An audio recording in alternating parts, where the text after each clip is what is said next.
Things were not going great for 989 Sports. Heading into 2003, the once-lauded video game developer had not exactly made a smooth transition from PS1 to PS2. In fact, any goodwill it had built amongst gamers with the release of NFL GameDay 98 had long since evaporated.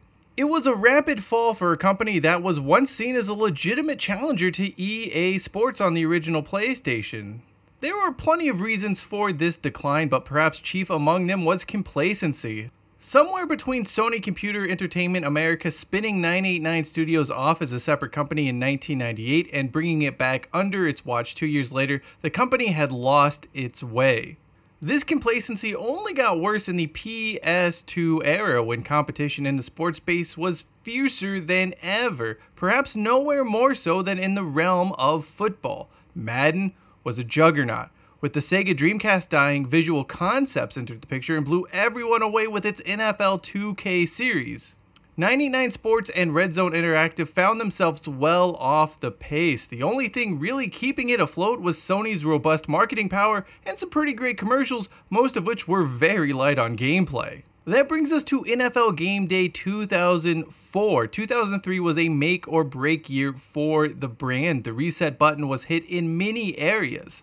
The series' almost farcical looking polygon heavy player models were finally gone. Seriously, I'll never understand how that was ever allowed from a first party developed game. Utterly ridiculous. From a visual perspective, NFL GameDay 2004 was passable, and that was an accomplishment in and of itself. Beyond the player models, the stadium models are decent, even if the size does feel a bit off at times. Weather effects were nice, with things like fog really standing out. Some of the good work here, though, is undone by the crowds, which have an almost Sega Saturn-like look to them. Revamped visuals were not the only selling point. Another key feature was voice commands for those who had a headset with a microphone. You could do things like call plays, make pre-snap adjustments, and the always fun calling of a timeout through verbal commands. I can't tell you how this worked because I was not a big PS2 headset guy. Chatting during online games just was not my bag. For NFL GameDay 2004 though, at least this was an effort by the developer to try something different, to give people a reason to buy the title.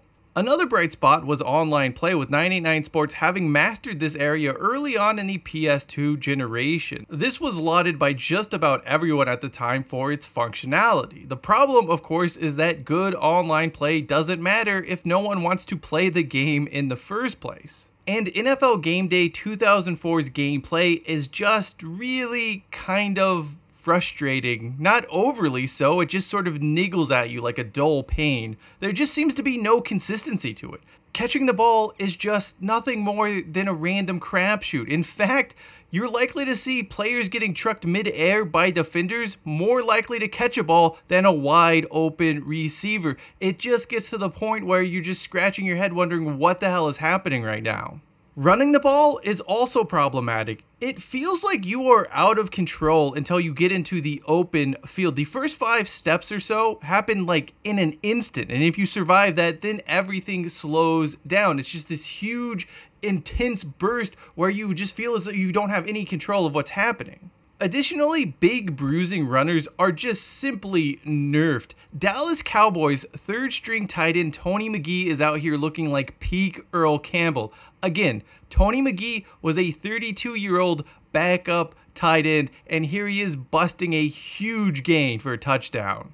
That is undoubtedly bad, but what really sucks the fun out of NFL GameDay 2004 is the extremely limited playbook. The options here aren't even particularly deep though. You're getting maybe a handful of plays in each formation. You have a few different variations. It takes you maybe one game just to burn through everything. If you are somehow not disgruntled by all of that, well then let's talk about the lack of tackling animations. There seem to be maybe 8 to 10 that get used, most of which involve players just flipping into the air. Not everything needed to be a monster hit. There are some cases where it just looks silly. A very simple routine tackling animation would have been fine here, and for whatever reason they just weren't put in the game by 989 Sports, or the logic behind it does not trigger those normal tackling animations. Now, there are some positives. I found dropping back for a pass to have a nice balance. Pressure isn't sprung on you immediately, so you can wait for routes to develop. However, you can't just wait back there all day. You will get sacked if you hold on to the ball too long. So I think NFL GameDay 2004 managed to find an okayish balance there. The speed of the play also, again, okay. It's not terrible. It's not a buggy mess by any means. I know people back in the day did complain about having some bugs, but I never experienced those back then, and even going back and playing it now, it wasn't really buggy, but it just wasn't very good. That's the brass tacks here. NFL GameDay 2004 is just not fun to play. You very rarely feel as if you are in control of what's happening. What should happen often doesn't happen. It's all quite confusing. Speaking of confusing, let's talk about the presentation. For whatever reason, 989 Sports opted to have a 3-man booth with 2 play-by-play guys. So you have Dick Enberg and Ian Eagle with Dan Fouts. Now, Dan Fouts, obviously the color commentator. Dick Enberg is the play-by-play. But Ian Eagle sort of sits in this weird spot between them both. I'm a big Eagle fan. I love his work. I liked it back then. I like it to this day, but his presence here is just totally unneeded. I'm not even sure what they were trying to accomplish with his inclusion. It's not a sideline reporter role, by the way. They actually have a separate sideline reporter. He's just in the booth providing these really random insights occasionally. Does not make sense. Of course, the big thing for football gamers in the 2000s was franchise mode. Here in NFL GameDay 2004, it's called General Manager mode, and it is a massive disappointment. There is no substance to it whatsoever. You play the regular season, re-sign your players, take part in the NFL draft, advance to the next season, preseason game, rinse, repeat. Standard, very basic features found in other games at this point in time are non-existent. You can't negotiate contracts with free agents. They simply tell you what they want and either you agree or disagree. Hell, the offseason doesn't even have a free agent signing period. You literally cannot sign anyone until the preseason starts. Elsewhere, you get almost no data on draft prospects. You get a little blurb about the player and their rating already there to go. Draft logic, by the way, is dubious at best. In fact, other teams seem to do the bare-ass minimum just to keep their rosters at 54 players. Let's talk about this a little bit more, shall we? Because this is what absolutely demoralizes anyone playing General Manager mode. Roster management is a chore because of the rigid roster requirements, a lack of injured reserve, and there just simply aren't enough roster spots to survive 2 players in the same position being injured.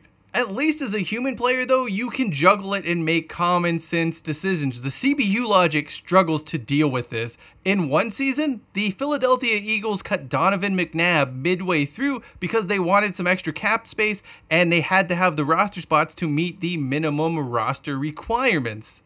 This is just terrible. While Madden and NFL 2K were building these immersive experiences that made you want to play season after season after season, GameDay's General Manager mode gets boring almost immediately unless you're a huge fan of redundant tasks. When you really break it down, this mode is basically a collection of exhibition games with improved record keeping. Now, I understand why 989 Sports couldn't do anything with this given the work made in other areas of the game for the 2004 edition, but it really begs the question, what the hell were they doing in 2001 and 2002? It is inexcusable. Those hoping for other game modes to save this title were to be disappointed. You have exhibition games, one-off games, you have a tournament mode, there's a play editor that isn't nearly as in-depth as other football games in the space. Perhaps the only thing developers did put a lot of time into was the addition of a huge number of stadiums, including some novelty ones that every 2000s PS2 game seemingly were required to have. Here's the deal, NFL GameDay 2004 is not a bad game, it's also not a good game. The biggest problem is that there isn't any one thing it can hang its hat on and says it does well, it does better than the competition. Gameplay is bland, general manager mode is shallow, graphics aren't close to what 2K and EA were doing with football, presentation is solid, if not mostly unmemorable, the entire package is too arcadey to be simulation and too simulation to be arcade. Perhaps the only thing NFL GameDay 2004 had going for it were those entertaining commercials with LaDainian Tomlinson and other NFL stars. Seeing those 30-second spots were far more enjoyable than spending 3 hours playing this game. That is not good. The GameDay series would not get a chance to build on the improvements made in 2003. Sony pulled the plug on the underperforming franchise for PlayStation 2, although there was an NFL GameDay 2005 released for the PlayStation 1. In all honesty, it was probably for the best. NFL GameDay 2004 was still years behind ESPN NFL 2K and Madden. 989 Sports, if we're being fully honest here, was never going to catch up. And given how EA would go on to box out Sega from an NFL license for making a football game that was too good, it would have been irrelevant anyway. 2003 was the final year 989 Sports released a full slate of games, including NCAA Final Four 2004, NBA Shootout 2004, and NCAA Game Breaker 2004. The lineup suffered from the same issues as gameplay, in that these games weren't awful, but they did nothing exceptionally well. Realizing this, Sony pulled the plug on that entire slate. It was originally supposed to be a short-term hiatus, however, that turned out not to be the case. The only series that carried on for 989 Sports, at least on the PlayStation 2, would be baseball. Then it was just MLB 2005. That would, of course, go on to become the show. A major Sony restructuring and merger between Red Zone Interactive and 989 Sports would lead to the formation of San Diego Studio, which would eventually release those MLB The Show games and some more NBA games for the PS2 and then PlayStation 3. As for NFL GameDay 2004, it was a case of too little too late for a once proud franchise. A distant third in what had become a two-horse race on PS2.